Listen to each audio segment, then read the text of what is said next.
Next on The Impossible State, Japan-Korea relations. Are we finally out of the woods after Camp David last August and in Japan-Korean relations on a positive path? We'll be talking to a scholar who has done some really interesting work on this topic. Next on The Impossible State. North Korea is the impossible state.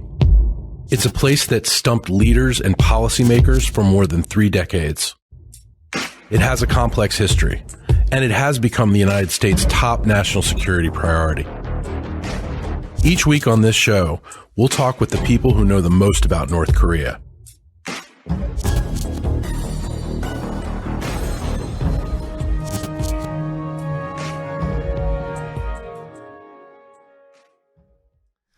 Hello, everyone, and welcome to another episode of The Impossible State. My name is Victor Cha. I'm Senior Vice President for Asia and Korea Chair at CSIS, Professor at Georgetown University.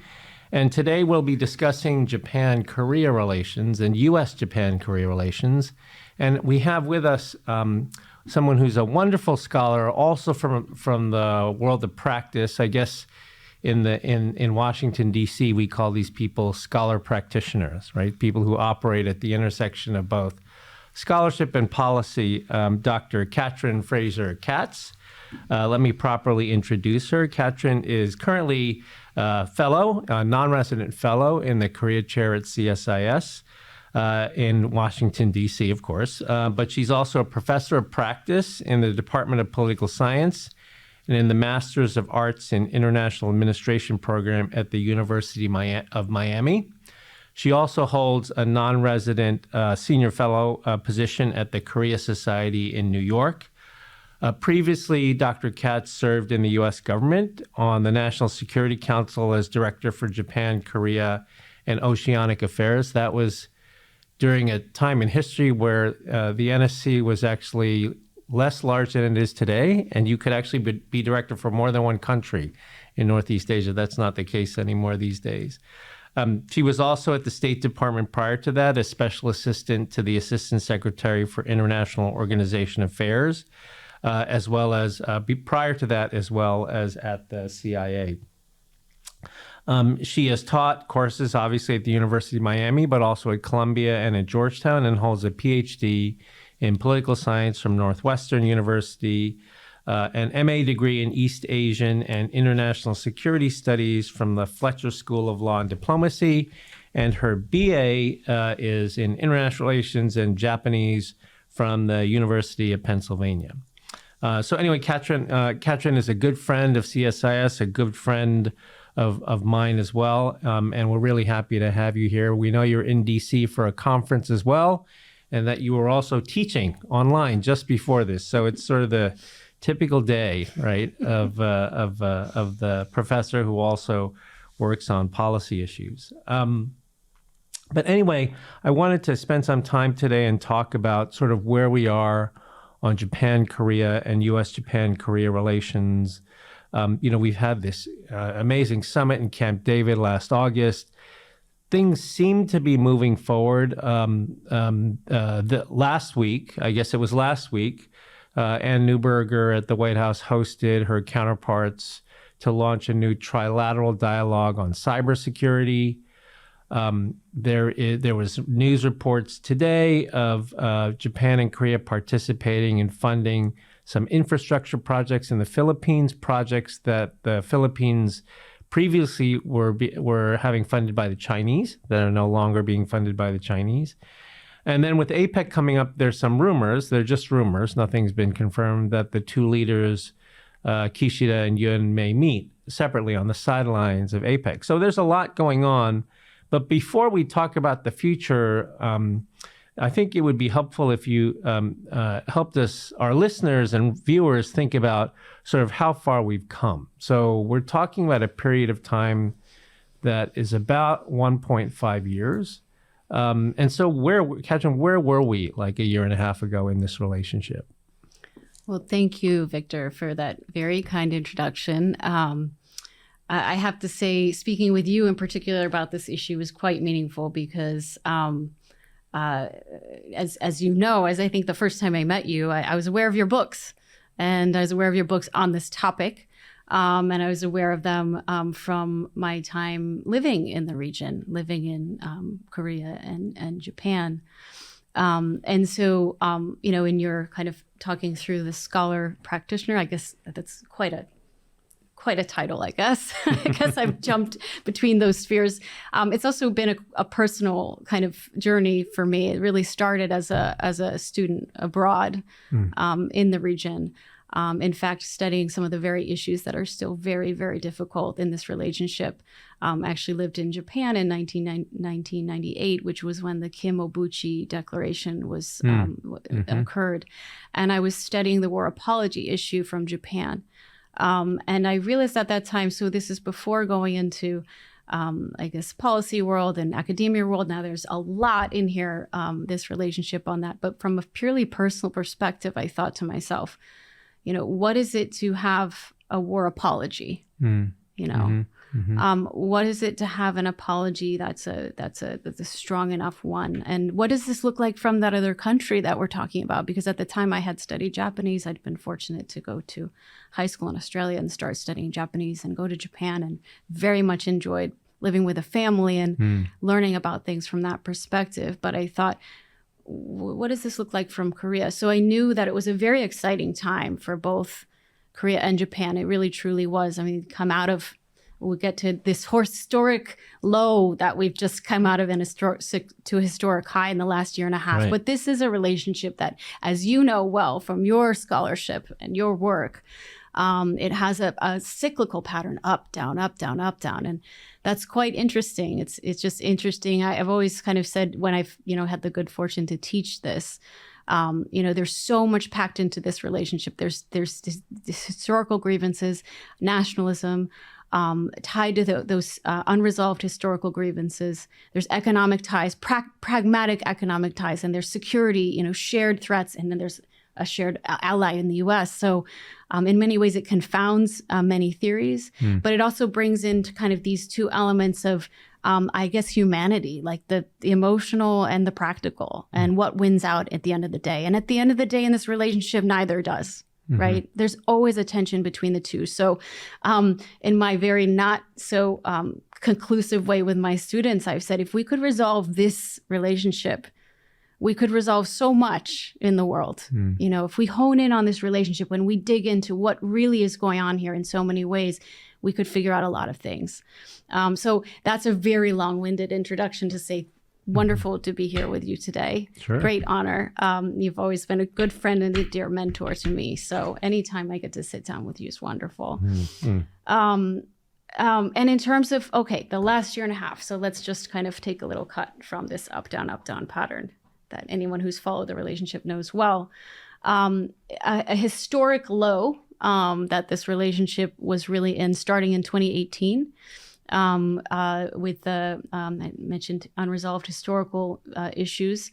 A South Korean Supreme Court ruling basically said, ordered Japanese companies to pay South Korean victims of forced labor to compensate them for the forced labor. This was a ruling that was, evolved over time. There are earlier cases, but under the government of Moon Jae-in, it actually reached the Supreme Court, and they made this ruling.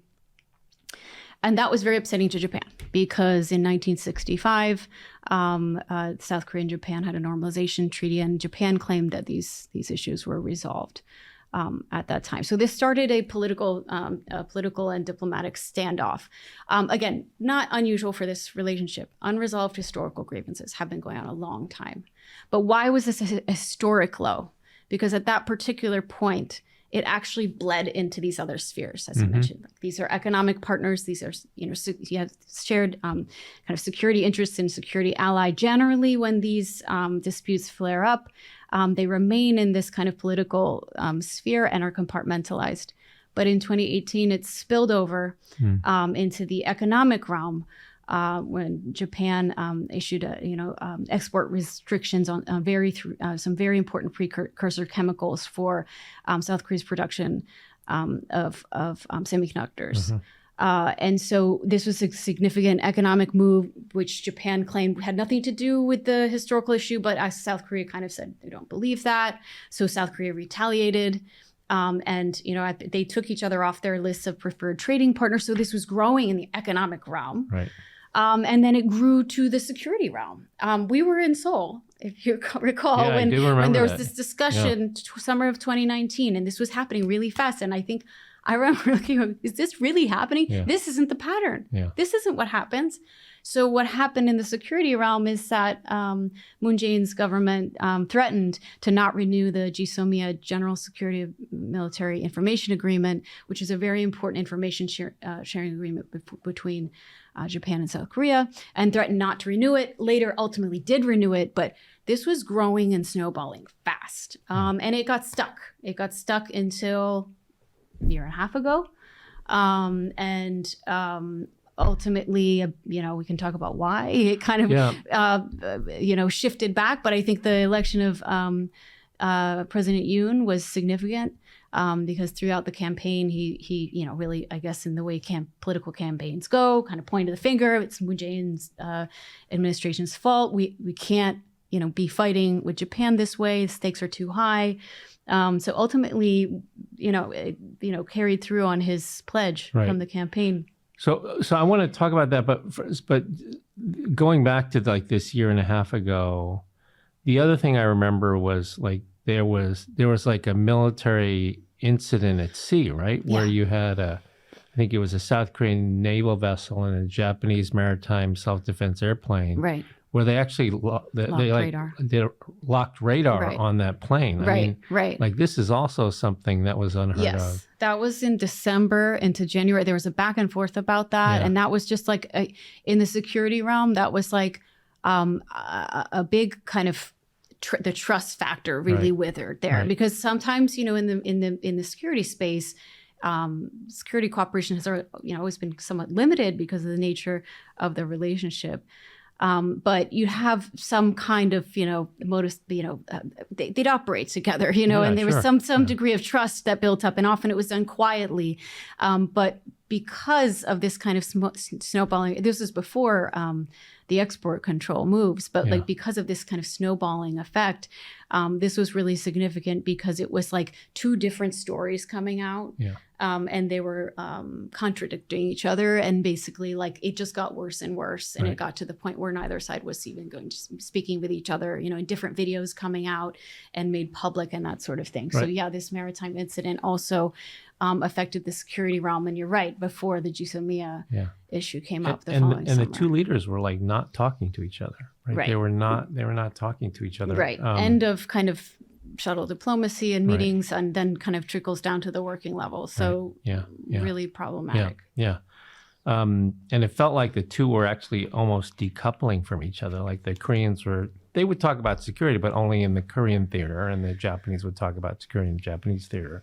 Anyway, so really bad. Like you said, usually this goes in cycles, and it can be bad and it can be good, but it's never really good and it's never really bad. And Right. we were now in really bad territory. Right. But then we get to, so if we fast forward, we get to August last year, Camp David, major trilateral statement, major trilateral agreement. The relationship looks like it's not just back on track, but thriving. And so I guess the question is like, how did we come so far in a year and a half? Like, what are the reasons you think we came so far in a year and a half? Yeah, I guess. Yeah. I mean, comparing back to like, we've had agreements and they've unraveled before, like 1998 turned into kind of the mid 2000s of kind of another low point. Yeah, how did we come so far, and kind of break through? I think the stakes are just much higher. I think, on top of kind of the leadership factor, I mean, Yoon's decision to come up with a, resolution to the forced labor issue, which is quite unpopular. So we still see like the domestic implications of that for him. Right. But his willingness to kind of push it through, knowing that that was what was needed to then kind of unravel the economic and the security realms and to get cooperation going in those realms. I think that just the rapid intensification of threats, like the triple threats, North Korea's, unprecedented weapons development, which, we've followed and covered, and what was it, 90 cruise and ballistic missile tests last year, something, just completely, you track all the missiles here at CSIS, they're just like off the charts. And of course, what they're trying to do is just to kind of perfect this among other things, perfect this ICBM technology to be able to credibly hit the United States, which then has implications for South Korea and the region in terms of decoupling, right? The worries about decoupling.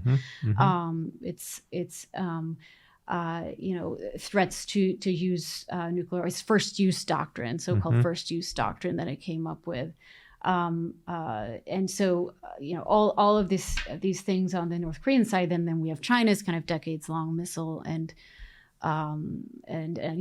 aims for nuclear development, starting to look at South Korea's, missile defenses aimed at North Korea as directed at it, starting to exercise more even with Russia in the region. And then Russia's war in Ukraine, and the fears that immediately imposed for both Japan and Korea.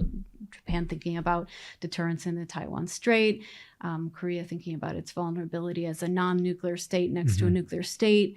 Of course, now compounding it with the increased alignment with North Korea, Russia, Kim Jong-un's very public meeting with Putin, bringing that whole alignment all together. It's very clear, that this is a new era, a new space.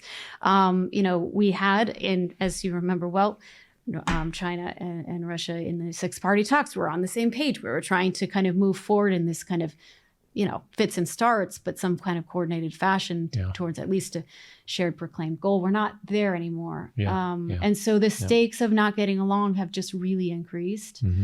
And so I think it's both are kind of necessary conditions. Without we were stuck on the forced labor issue. And again, we'll see. This isn't, history issues don't get resolved, right? We can get to that later. But I think without those two factors, we wouldn't get to this point, which is significant about the Camp David's statement and summit, just aside from its symbolism, is it really represents shared values, common interests, and the degree to which these countries now look at their security as intertwined. This commitment to consult really says, okay, what does that mean? That was not like the 1998 statement, which was the big statement before. You're not talking about this, intertwined security. It's a completely different space for this trilateral. So So I think I totally agree with you. There are a number of things don't change in foreign policy for only one reason. They change for a confluence of reasons. But if we go back to so there's the external security environment, and then what was happening at the micro level, at the state level, Yun, and the leadership level. Why did he do this? Why do you think he did this? What is it about him that led him to take such a bold path? I think boldness is a good word. He likes audaciousness, he is boldness. bold. And I think it's also, I think it's important that he was not a kind of seasoned politician. I think so anyone who really understood the domestic risks or cared about them, he's a very unusual figure, right? And sometimes it takes unusual figures and almost, non-politicians in a sense. There's very typical political plays around this issue, like with Lee Myung-bak going to Dokdo, Takashima, and trying to get some quick domestic political points. That's in the playbook, right? But this is unusual. Really just saying, kind of just boldly ramming this through. 60% disapproval rating.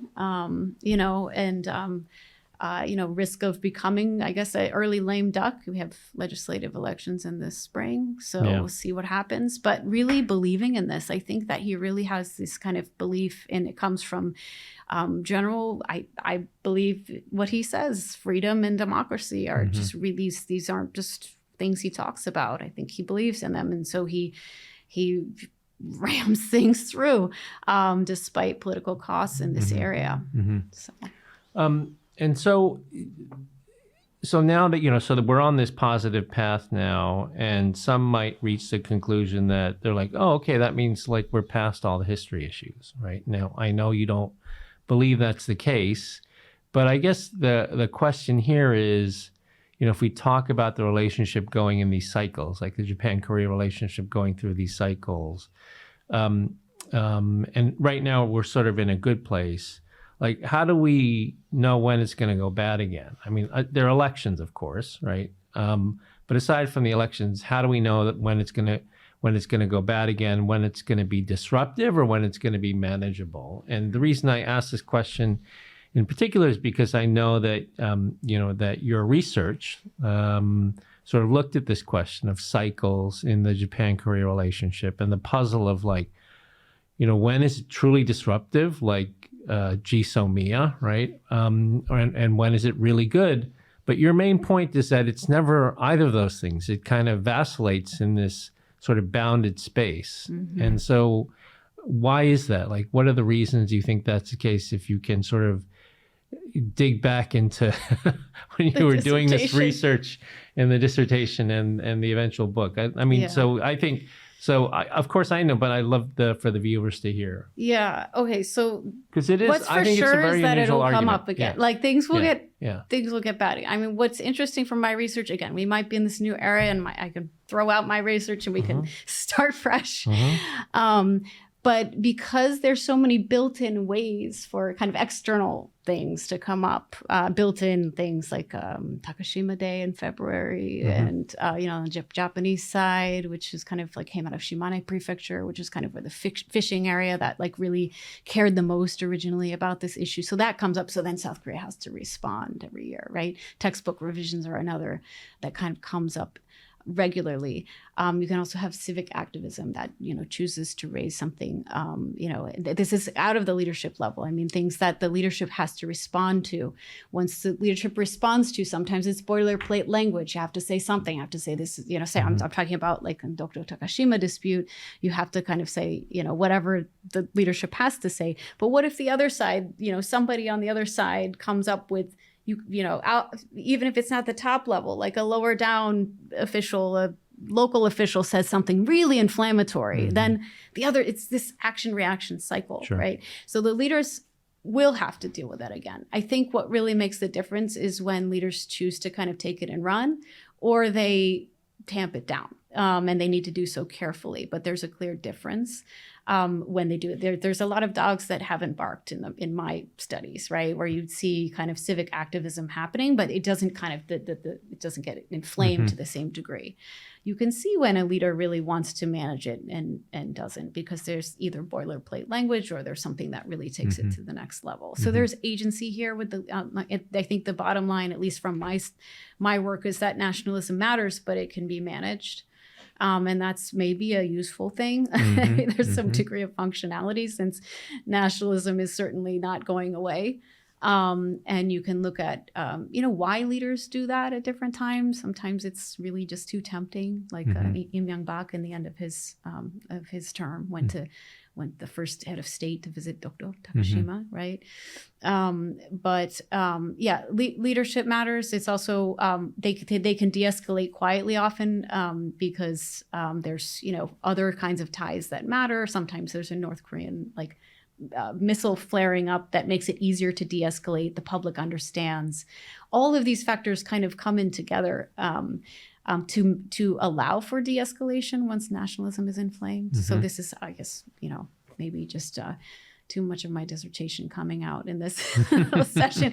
But, the bottom line is that, what leaders decide to do ultimately matters. And they do actually get away with de-escalating, interestingly, even though nationalism is supposed to, once rallied, tie leaders' hands so that they're not, they're supposed to just run off the cliff to everyone's detriment, because they just can't tamp it back down. But at least in the decades that I looked at this, and you've looked at this, it's actually something that's been managed. So these are more Band-Aids on the issue. It doesn't mean that they get resolved. It doesn't mean they shouldn't try to be resolved. But what the Band-Aids allow for is, in the context of North Korean missile tests, in the context of economic ties that are also very important to the country, right, and to the people of the countries.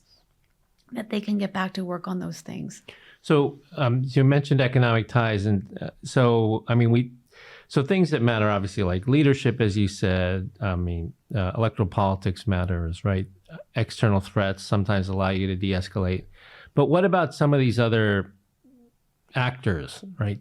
Domestic actors. So things like you mentioned economic ties. So the business communities in both countries, the media, right? And then putting aside the political leadership, the politicians, like in these countries, what sort of roles do they play in this cycle on these sorts of issues? Yeah. So. I guess the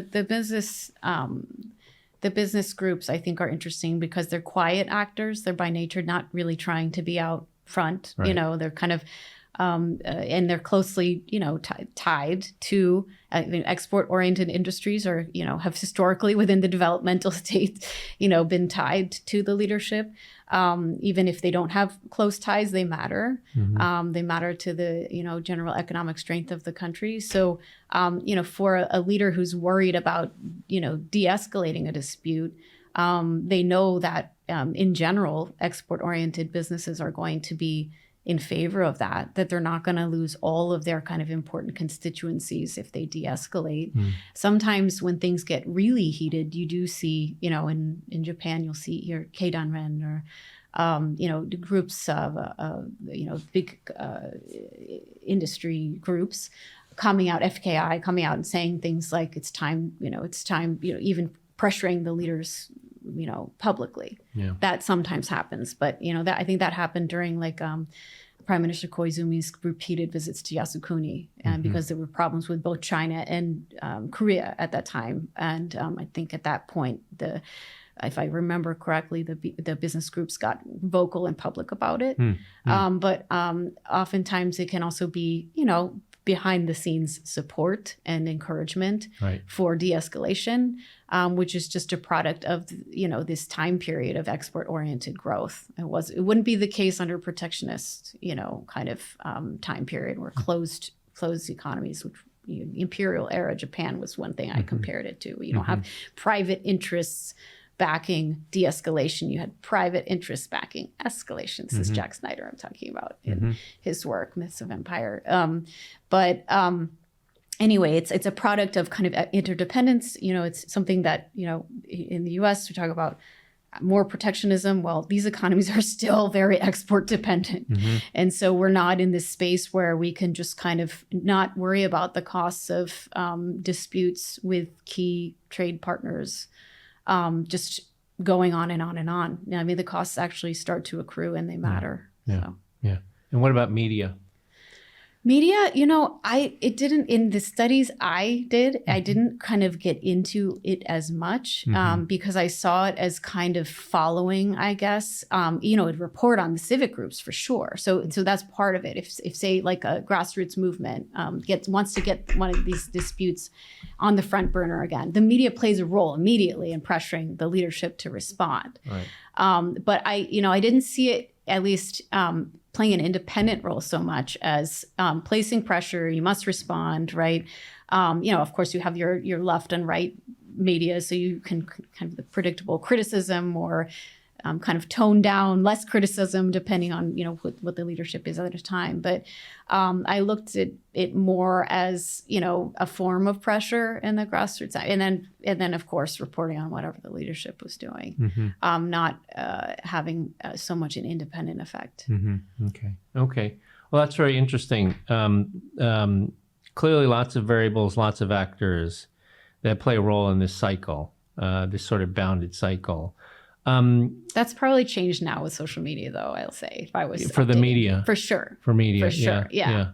Because it's a different type of media than when I was doing. They're an accelerant for sure. Yeah. Absolutely. Yeah. And misinformation, there's all kinds of other, ways that it can play in an independent role. Disinformation by third parties too. 100%. Yeah, absolutely. So, need to redo the dissertation. Yeah.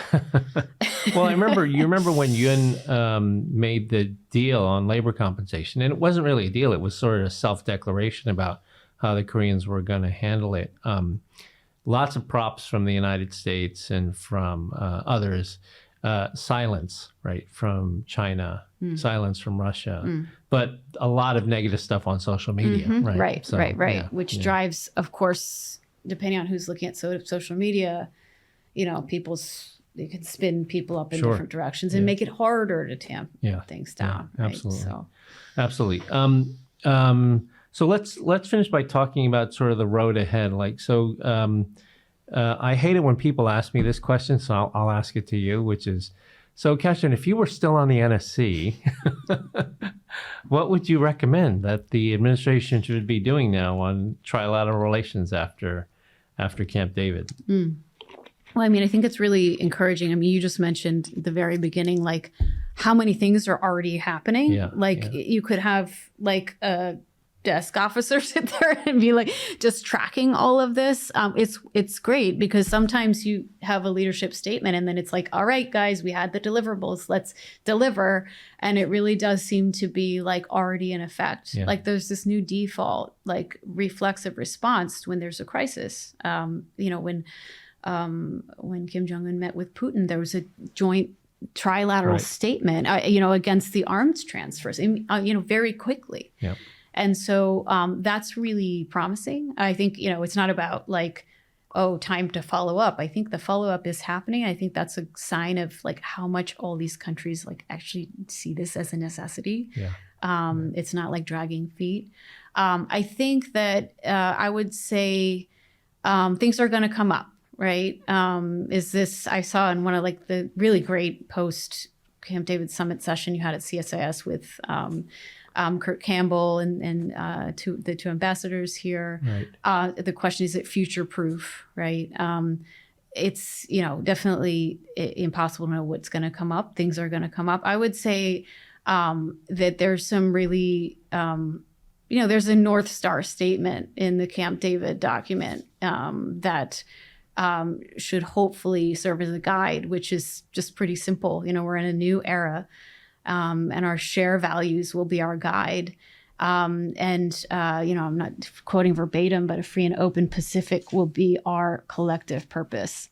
So, that is, I think, not just words. I think that was very much the spirit of the summit. And, the fact that they have collective purpose and shared values as the guide. Now, how do you translate that into every kind of wild card event that comes up?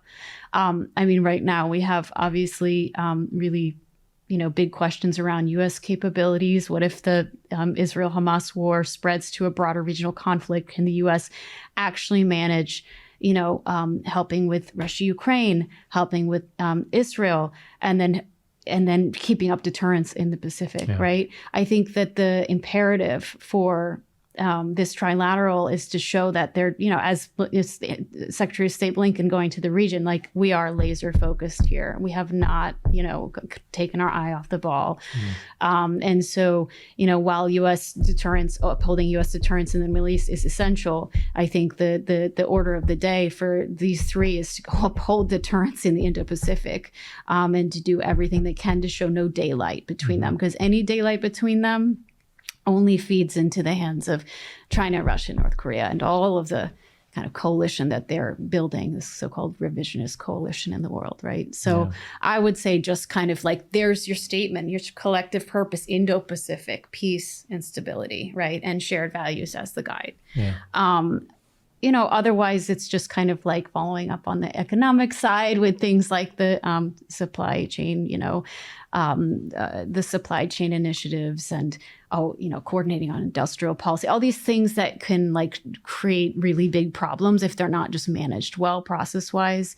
Buffering against domestic shocks is another big one because, as I noted, President Yoon's leadership was important in this, but so was Prime Minister Kishida's and President Biden. So three of them are backing this. And we know that in the United States, there's differing views and have been differing views on the importance of the alliances and how important it is for the U.S. to be, involved and engaged in the world in these ways. I would just kind of, I guess, do as they're trying to do. I could just try for those who believe this to be an important, integral, element of international peace and security today, which I know that the current leaders do. I think they have a compelling case. I think we're going to have to make that case to all of our publics. Maybe some publics are more receptive to it than others. I think in Japan and South Korea, they kind of get it. I don't know about the U.S. public, and we have our, electoral situation coming up. I liked President Biden's line, and I'll see if I can read my own handwriting. Our countries are stronger, and the world safer as we stand together. I believe that to be true. I don't know that I'm the typical voter in the United States, but I think there's a case to be made for that. And I think that the more action